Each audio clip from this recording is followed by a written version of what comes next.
Hello everyone. तो आज का जो हमारा टॉपिक है that is about lipid digestion and absorption and it is again one of the very important topic from digestive physiology. तो इस वीडियो में हम किस तरीके से लिपिड्स डाइजेस्ट होते हैं और कैसे उनका एब्जॉर्प्शन होता है इसको स्टडी करेंगे। तो लिपिड्स बेसिकली होते क्या हैं? First of all we must know कि लिपिड्स होते क्या हैं, है ना। तो ये ऑर्गेनिक कंपाउंड्स हैं जिनके अंदर fats, oil, waxes, steroids, monoglycerides, diglycerides और ट्राइग्लिसराइड्स आते हैं। ठीक है, they are made up of long hydrocarbon chain ना। लॉन्ग हाइड्रोकार्बन चेन्स के ये बने होते हैं और ये आपको मालूम होगा they are insoluble in water. ठीक है, लिपिड्स को हम वाटर में ये सॉल्युबल नहीं होते, बट कुछ सॉल्वेंट्स हैं जिनके अंदर लिपिड्स सॉल्युबल होते हैं, जैसे कि क्लोरोफॉर्म, ईथर, बेंजीन एटसेट्रा। अब जो लिपिड्स लिक्विड होते हैं रूम टेम्परेचर पर, इनको हम ऑयल्स बोलते हैं, और जो लिपिड्स सॉलिड होते हैं रूम टेम्परेचर पर, इनको हम फैट्स बोलते हैं, है ना।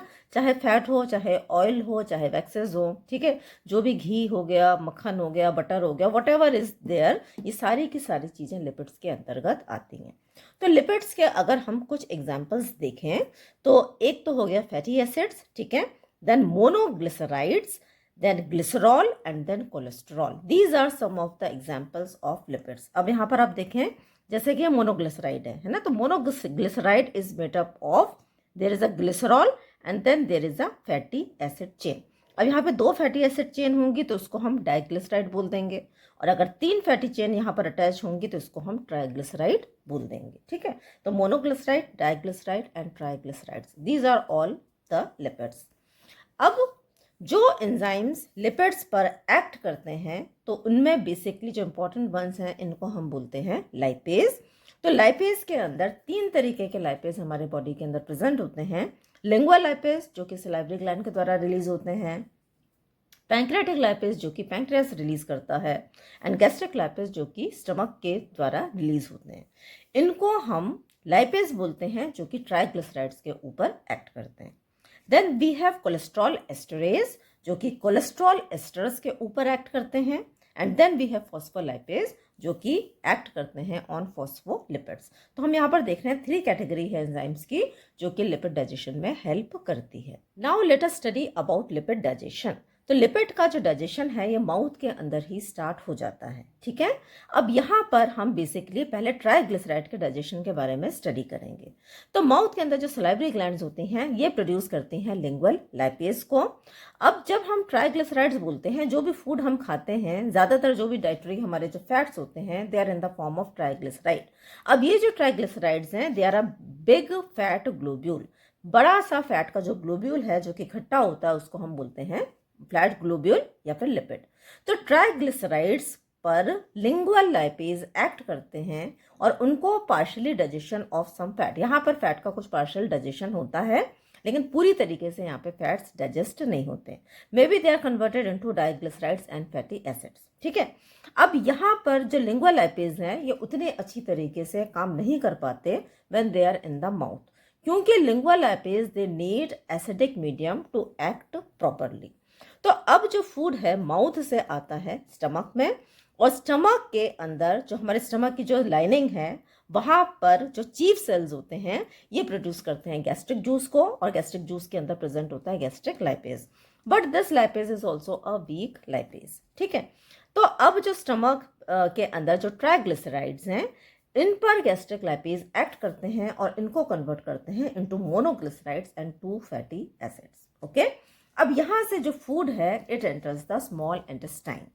अब स्मॉल इंटेस्टाइन के अंदर जो फैट है that is acidic chyme, it reach the small intestine. Small intestine का जो पहला भाग होता है इसको हम ड्यूडेनम कहते हैं।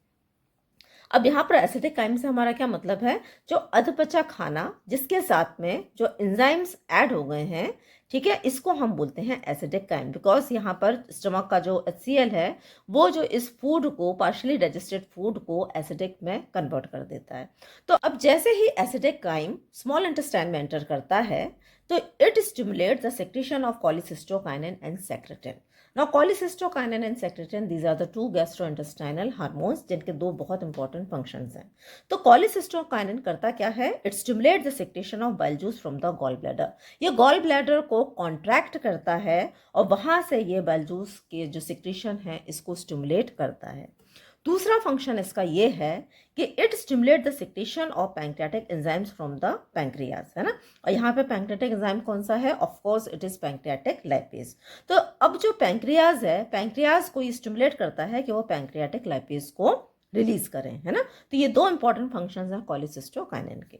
और सेक्रेटिन क्या कर रहा है? Secretin stimulate the bicarbonate secretion from pancreas that neutralizes acidic chyme and makes alkaline environment suitable for digestive enzymes to function। तो यहाँ पर जो बाइकार्बोनेट रिच जो पैंक्रियाटिक जूस रिलीज होता है, ये जो स्टमक से आने वाला जो एसिडिक काइम है इसको न्यूट्रलाइज करता है और उसको एल्कलाइन बनाता है, जिससे कि जो स्मॉल इंटेस्टाइन के अंदर जो डाइजेस्टिव एंजाइम्स हैं वो अच्छी तरीके से अपने फंक्शन को परफॉर्म कर सकें। क्योंकि स्मॉल इंटेस्टाइन में अगर एल्कलाइन मीडियम होगा तभी जो एंजाइम्स हैं वो प्रॉपर तरीके से एक्ट कर पाएंगे। अब स्मॉल इंटेस्टाइन के अंदर एसिडिक काइम आ गया है, अब there occur bile emulsification in the small intestine, है ना। स्मॉल इंटेस्टाइन के अंदर एसिडिक काइम आ गया, बाइकार्बोनेट्स रिलीज हो गए, एल्कलाइन मीडियम हो गया, बाइल जूस रिलीज हो गया, पैंक्रियाटिक जूस रिलीज हो गया। Now what is the process? The process is bile emulsification. Emulsification, it is a process of conversion of large fat globule into small fat droplet। अब मैंने आपको बताया था ये फैट के जो ग्लोब्यूल है, बहुत बड़ा सा ग्लोब्यूल है, इसको छोटे छोटे फैट ड्रॉपलेट में कन्वर्ट करने की जो प्रोसेस है इसको हम बोलते हैं emulsification. Liver produces bile, liver ने बाइल को प्रोड्यूस किया, बाइल प्रोड्यूस होने के बाद में गॉल ब्लैडर में आकर ये स्टोर होता है और आवश्यकता पड़ने पर it is release into the small intestines. Okay, तो स्मॉल इंटेस्टाइन्स में आ गया bile juice. Now bile juice के अंदर बाइल सॉल्ट्स होते हैं and they help in emulsification of fat. ये जो एमल्सिफिकेशन की जो प्रोसेस हो रही है इसमें जो बाइल सॉल्ट्स हैं इनका बड़ा इंपॉर्टेंट रोल होता है। अब एमल्सिफिकेशन होना क्यों है? तो late us study about that. Lipase are water-soluble enzymes that can act only on surface of fat globule। हम क्या कह रहे हैं? हम ये कह रहे हैं कि जो लाइपेज हैं ये वाटर सॉल्युबल एंजाइम्स होते हैं, लेकिन ये सिर्फ फैट के बाहरी सतह पर ही एक्ट कर सकते हैं, ये अंदर नहीं घुस सकते, है ना। तो अगर इस फैट के ग्लोब्यूल को डाइजेस्ट करवाना है प्रॉपर तरीके से तो हमको इस फैट ग्लोब्यूल को छोटे छोटे फैट ड्रॉपलेट के अंदर कन्वर्ट करना पड़ेगा, तभी तो लाइपेज एक्ट कर पाएंगे। अदरवाइज लाइपेज तो सिर्फ सरफेस पे एक्ट कर सकते हैं। तो बाइल सॉल्ट क्या करते हैं? They reduce the surface tension of fat globule. तो इस फैट ग्लोब्यूल के ये सरफेस टेंशन को कम करते हैं। जब सरफेस टेंशन कम होगा तो फैट का जो लार्ज ग्लोब्यूल है it is converted into small fat droplets. तो यहाँ पे स्मॉल फैट ड्रॉपलेट्स में कन्वर्ट हो गया। That means it increases the surface area of fat so that the pancreatic lipase can act। तो एक बड़ा सा फैट का ग्लोब्यूल छोटे छोटे फैट ड्रॉपलेट्स के अंदर कन्वर्ट हो जाता है। इसका मतलब यह है कि जो बाइल सॉल्ट ने इस फैट ग्लोब्यूल का सरफेस टेंशन को कम किया, सरफेस एरिया को बढ़ाया, जिससे कि लाइपेज इसकी सतह पर आसानी से एक्ट कर पाए और फैट का डाइजेशन कर पाए। ओके, तो ये जो स्टेप है इसको हम बोलते हैं emulsification. So what is emulsification? Emulsification, it is a process of conversion of a large fat globule into the small fat droplets by the bile salts so that the fat digestion can take place easily। Okay? अब next point पे आ जाते हैं हम enzymatic action। अब ये जो fat droplets में तो अब ये कन्वर्ट हो गए, तो इनको हम क्या बोल सकते हैं? These are emulsified fat droplets and the process is emulsification। Pancreatic lipase it is secreted by the pancreas into the small intestine। तो अब ये ड्रॉपलेट्स में कन्वर्ट हो गया और जो पैंक्रियास से सिक्रेट हुआ पैंक्रियाटिक लाइपेज, इस पैंक्रियाटिक लाइपेज ने it breaks the triglycerides into monoglycerides, fatty acids and glycerol. तो इसको डाइजेस्ट किया, ट्राइग्लिसराइड्स को डाइग्लिसराइड में कन्वर्ट करेंगे और diglyceride are further converted into fatty acids, glycerol and monoglycerides. These enzymes work well in the presence of bile salt, है ना। और ये जो bile salt है इनकी प्रेजेंस में ये जो एंजाइम्स हैं ये ज़्यादा अच्छी तरीके से काम करते हैं। And then finally these are absorbed in the blood। Fatty acids, glycerol, monoglycerides, they are absorbed in the blood। अब जो डाइटरी फॉस्फोलिपिड्स हैं ये किस तरीके से इनका जो डाइजेशन होता है ना। देखिए हमने यहाँ पे पढ़ा था लिपिड डाइजेशन, हम पढ़ रहे थे, हमने ट्राइग्लिसराइड का डाइजेशन पढ़ लिया। अब जो डाइटरी फॉस्फोलिपिड्स हैं उन पर फॉस्फोलाइपेज ए एक्ट करता है, उनको कन्वर्ट करता है फ्री फैटी एसिड्स एंड लाइसोफॉस्फोलिपिड्स में। और कोलेस्ट्रॉल एस्टर्स पर कोलेस्ट्रॉल एस्ट्रेज एक्ट करता है, उसको कन्वर्ट करता है कोलेस्ट्रॉल और फ्री फैटी एसिड्स में, है ना। तो यहाँ पर देखें, है ना, तो हमने एंजाइम्स थे, लाइपेज हो गया, कोलेस्ट्रॉल एस्ट्रेज हो गया, फॉस्फोलाइपेज हो गया, तीनों के बारे में हमने यहाँ पर पढ़ लिया। अब नेक्स्ट आता है and products in the small intestine. तो जब अब फैट का पूरा डाइजेशन हो चुका है, तो डाइजेशन होने के बाद में हमको क्या क्या चीज़ें हैं, what are the end products of the fat digestion in the small intestine, क्या क्या मिलेगा हमको स्मॉल इंटेस्टाइन में। हमको फ्री फैटी एसिड्स मिलेंगे स्मॉल इंटेस्टाइन में, हमको मोनोग्लिसराइड्स मिलेंगे, glycerol, free cholesterol, lysophospholipids and fat soluble vitamin, है ना। तो ये कुछ एंड प्रोडक्ट्स हैं जो कि स्मॉल इंटेस्टाइन के अंदर ये मिलेंगे। अब यहाँ पर एक बात जो कि नोट करने की है, और वो ये है कि जो शॉर्ट और मीडियम चेन फैटी एसिड्स हैं उनको बाइल सॉल्ट की आवश्यकता नहीं होती एब्जॉर्प्शन के लिए। They are absorb directly into the intestinal cells and they enter the portal circulation, है ना। तो ये पॉइंट आपको याद रखना है कि शॉर्ट और मीडियम चेन फैटी एसिड्स हैं, ये इंटेस्टाइनल सेल्स में डायरेक्टली अब्जॉर्ब होते हैं और वहाँ से ये पोर्टल सर्कुलेशन में जाते हैं, और बाइल सॉल्ट का यहाँ पर कोई रोल नहीं होता for the absorption. Now let us study about lipid absorption. तो लिपिड एब्जॉर्प्शन को स्टडी करने के लिए this is the intestinal lumen, ये इंटेस्टाइन का ल्यूमन है, this is the intestinal cell जिसको हम एंट्रोसाइट भी बोलते हैं, this is a lymphatic vessel और lacteal and these are the blood vessels, है ना। ज़्यादातर जो भी चीज़ें इंटेस्टाइनल ल्यूमन में होती हैं वो सेल के अंदर आती हैं और डायरेक्टली ब्लड वेसल के अंदर एब्जॉर्ब होती हैं, बट यहाँ पर additionally there is a lymphatic vessel present, ठीक है। तो अब ये जो इंटेस्टाइनल ल्यूमन है, इस इंटेस्टाइनल ल्यूमन के अंदर हमारे जो डाइजेस्टेड जो फैट हैं वो प्रेजेंट हैं। तो ये जितने भी डाइजेस्टेड फैट्स हैं ये अपने आप को इकट्ठा करते हैं, और इकट्ठा करने के बाद में इनके जो आसपास हैं ये बाइल सॉल्ट्स इस तरीके से अरेंज हो जाते हैं, और ये जो स्ट्रक्चर है इसको हम बोलते हैं मिसल्स, है ना। तो ये जो अंदर वाला जो स्ट्रक्चर है, येलो वाला जो आपको दिख रहा है, इसके अंदर क्या प्रेजेंट है, सारे डाइजेस्टेड फैट्स। कौन कौन से हो सकते हैं, monoglycerides, cholesterol, fatty acids and fat soluble vitamin. तो इसको हम थोड़ा सा स्टडी करते हैं कि मिसाइल होता क्या है। Now micelle formation, the digested lipids जिसके अंदर monoglycerides, free fatty acids, cholesterol, phospholipids, fat soluble vitamins along with bile salts aggregate to form a mixed micelle, है ना। तो ये जो सारे के सारे जो फैट हैं ये अंदर इकट्ठे हो जाते हैं और इनके आजू बाजू में बाइल सॉल्ट्स अपने आप को अरेंज कर लेते हैं, और इसको हम बोलते हैं मिक्स्ड मिसाइल और मिसाइल। अब मिसाइल की खास बात यह है कि it consist of a hydrophobic core and hydrophilic shell. Phobia का मतलब होता है डर और फिलिया का मतलब होता है लव। तो हाइड्रोफोबिक कोर यानी कि ये जो अंदर वाला जो कोर है it is hydrophobic, it is water fearing. तो इसके अंदर जितने भी डाइजेस्टेड लिपिड्स हैं, ठीक है, जो हमने अभी देखे थे, monoglycerides, cholesterol, fatty acids, fat soluble vitamins, ये सारे के सारे इसके अंदर प्रेजेंट होते हैं। और जो बाहर वाला जो पोर्शन होता है hydrophilic shell, it contain the polar group of bile salts and phospholipids. तो यहाँ पर आप देखें, these are the green ones are the bile salts, और ये जो ब्लू कलर के हैं दीज आर द फॉस्फोलिपिड्स। ये अपने आप को अरेंज करते हैं and they form the hydrophilic shell. अब ऐसा क्यों होता है? Micelles are tiny spherical aggregates which diffuse from the intestinal lumen into the intestinal cell. तो spherical टाइप के aggregates होते हैं जो कि intestinal lumen से intestinal cell के अंदर ये आते हैं, diffuse होते हैं, और इनका पर्पस क्या है? The micelles are water soluble and they facilitate the fat absorption, है ना। अब ये जो मिसेल है it becomes a water soluble, और अब ये आसानी से intestinal cell के अंदर diffuse हो सकता है, ठीक है। So this is about the micelle. अब यहाँ पर देख लें, तो ये हमारे दिस इज अ मिसेल, ठीक है। अंदर ये हो गए सारे के सारे फैट, डाइजेस्टेड फैट, और पेरिफेरी में bile salts and phospholipids. Phospholipids यहाँ पे नहीं बनाए हैं, ज़्यादा कंफ्यूजन ना हो इसलिए, ठीक है। तो अब ये जो मिसेल है it diffuses into the intestinal cell. तो इंटेस्टाइनल सेल के अंदर डिफ्यूज होता है, बट यहाँ पर आप देखें कि जितने भी ये जो ब्रश बॉर्डर्स हैं इंटेस्टाइनल सेल्स के, तो यहाँ पर जितने भी ये कंटेंट हैं इसके अंदर के फैट, तो सारे के सारे लिपिड्स अंदर आ जाते हैं, लेकिन जो बाइल सॉल्ट्स हैं ये अंदर नहीं आते इंटेस्टाइनल सेल के, और ये वापस कहाँ चले जाते हैं? They are recycled by enterohepatic circulation. Entero यानी इंटेस्टाइन और हेपेटिक यानी कि लिवर, है ना। तो they goes to liver for further reuse. तो बाइल सॉल्ट्स वापस चले जाते हैं एंट्रोहेपेटिक सर्कुलेशन से लिवर में, और दोबारा से ये फिर दूसरे लिपिड डाइजेस्टेड लिपिड्स के साथ में बाइंड करेंगे और फिर इस तरीके से इनको ट्रांसपोर्ट करेंगे इंटेस्टाइनल सेल के अंदर and the process goes on. ठीक है, तो अब हमारा जो इंटेस्टाइनल सेल है इसके अंदर ये जो लिपिड्स हैं ये आ चुके हैं।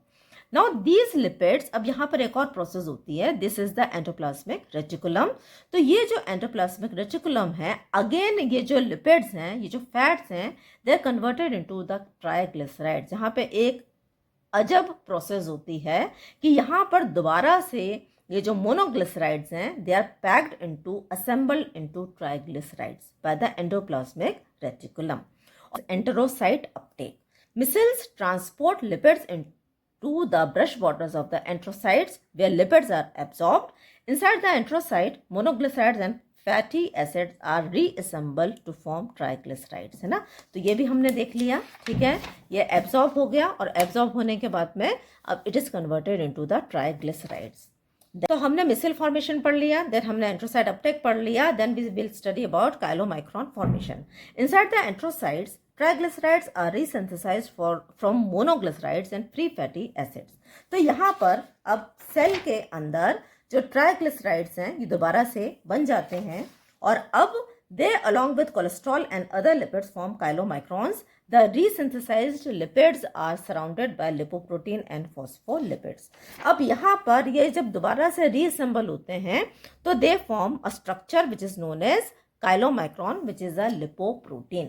तो इसका डिटेल स्ट्रक्चर आप यहाँ पर देखें तो यहाँ पर जितने भी triglycerides, cholesterol asters, other lipids, ये सब के सब अपने आप को अंदर अरेंज कर देते हैं जिसको हम बोलते हैं lipid core and it is surrounded by a lipoprotein and phospholipid. ये जो पूरा स्ट्रक्चर है इसको हम बोलते हैं काइलोमाइक्रॉन। काइलोमाइक्रॉन का काम क्या है, ये जो जितने भी ट्राइग्लिसराइड्स हैं अब इनको हमको ब्लड वेसल के द्वारा एब्जॉर्ब करना है। तो एक तरीके से हम ये कह सकते हैं कि जो काइलोमाइक्रॉन है it is a transport vehicle.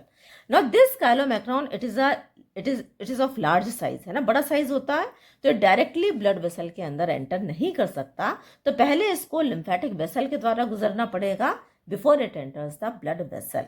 So this chylomicrons they are absorbed by the lymphatic vessel और लैक्टियल। ठीक है, अब यहाँ से ये थोरेसिक डक्ट के माध्यम से दे एंटर द ब्लड वेसल्स और ब्लड वेसल्स में आकर अब ये जो जितने भी इसके अंदर जो ट्राइग्लिसराइड्स थे, है ना, कोलेस्ट्रॉल एस्टर्स थे, जो कुछ भी था, इनका दोबारा से यहाँ पर ब्लड के अंदर इनका डाइजेशन होगा, है ना।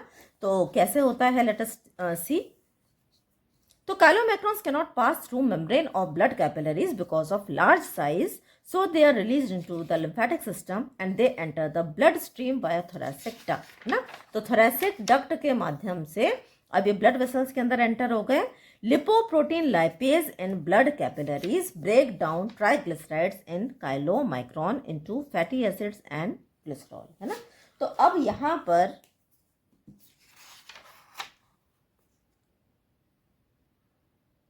ठीक है, यहाँ पर प्रेजेंट होते हैं, दिस इज लिपोप्रोटीन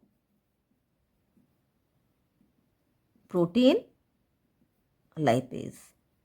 ठीक है, और ये जो लिपोप्रोटीन लाइपेज हैं इनका क्या करेंगे, इनका ये फर्दर डाइजेशन करते हैं और इनको कन्वर्ट करते हैं into fatty acids, glycerol, which can then be reused by cells for energy. और अब हम इनको एनर्जी के लिए इन फैट सेल्स को हम यूज कर सकते हैं, है ना। Then storage, excess fatty acids are taken up by the fat cells and stored as triglycerides for future energy।